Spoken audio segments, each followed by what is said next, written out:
everyone, we are back with the Cushman today. It's going to be kind of a short video, but wanted to give y'all an update on the brake system on this thing. Alright, starting off, I've got a new brake line on the front, got the new brake line on the rear, got new brake lines bent for the on the rear differential. Got new wheel cylinders, got new line running from the front to the back. Got a new master cylinder and brake light switch. So all that's new. The only thing old on the brake system is a line that was actually up under here that actually looked good still, so I felt comfortable reusing it.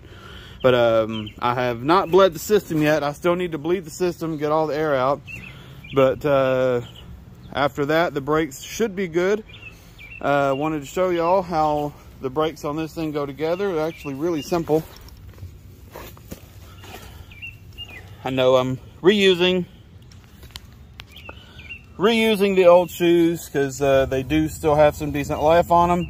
And I know I'll have to go back in probably pretty soon once I get this thing going to replace the shoes, but I want to use the rest of the life out of here. But there's this little clip right here that is a special size, and do not lose that when you take yours apart, because you will have a very hard time finding replacement. I think new shoes actually come with them.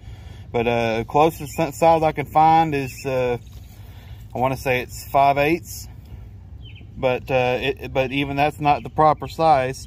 But that's the closest thing I could find. So I was missing the one for the back too. So I was able to make it work. So I'm happy. These right here are the brake shoe adjusters.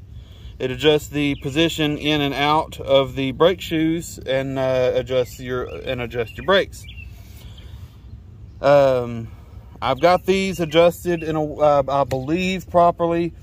I'm going to be I was leaving this wheel off until I had the brakes done so I could tighten everything up.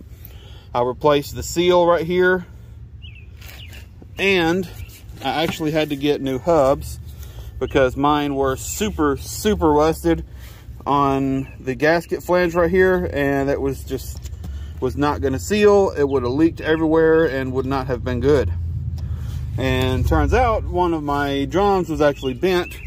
I've actually got it holding up my yard trailer right there. It's got my 440 in it right there. But the brakes on this thing are done. I just need to bleed them, and then brakes will be done. As far as the motor goes, pretty sure I'm having issues with this original coil. So I bought a bracket that I can put 2 individual coils. So I will be taking this off and putting that on and wiring the 2 coils up so I can actually run this thing. So I've been having issues with trying to get it running. That carburetor might be okay. I'm not really sure, but I need to get those coils mounted. I need to get them mounted and wired up, and then hopefully be able to actually try to get this thing running and running good, because I have had this thing running. But every time I get to where I can try to get the stuff adjusted right, it just starts spitting and sputtering, and then I'm just chasing problems at that point. So definitely gonna have to change out that original coil because it is getting really hot and it's not good. So I do have that dual coil bracket that I will be putting on, getting that wired in. Probably gonna have to make my own coil wires, plug wires going down to the plugs, which is not really gonna be a problem. I just ordered a plug wire crimper tool. Should have it tomorrow, and I actually need it for my charger and my truck. I'm having issues with them, but that's something else. But yes, progress is coming along on the Cushman. It's just coming along slow. Hopefully I can get these brakes bled, and the brake system will be good and solid, and I don't have to worry about that anymore. The next step after that is going to be getting this motor running the way it should, and hopefully after that being able to drive it around. But we'll have to wait and see on that. I want to show you something else. I was messing with this when I was actually jacking this thing up. I forgot I had this nut off, and messing with the front brakes, and the whole shaft started coming out. And I realized that whoever was working on this thing before, taking stuff apart, had probably done the same thing I did, and all the balls were actually missing off the bottom. It's basically like a bicycle. It's got a bearing up top and it's got a bearing on the bottom, or like a motorcycle too, I guess. But the bearings on the bottom are missing, and the bearings on the top were kind of mix and match.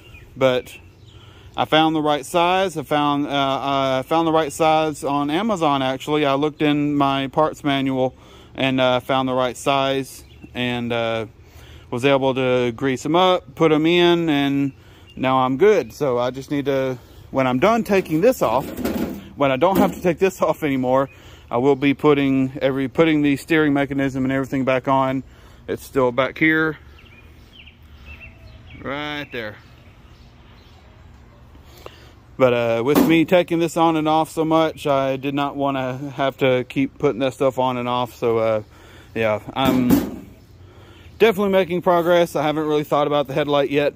I've got it's all back there, but I'll be focusing on that once I get the motor running good, and I don't have to worry about the motor anymore, or the brake system for that matter, because I still need to bleed it, and hopefully the flares I had to do on the back are sealing, hopefully. But yes, there is the update on the Cushman. Not really too much going on with it. Nothing real exciting in this video, just kind of just a progress update on it. But if you liked the video, like, comment, and subscribe, and I'll see you in the next one.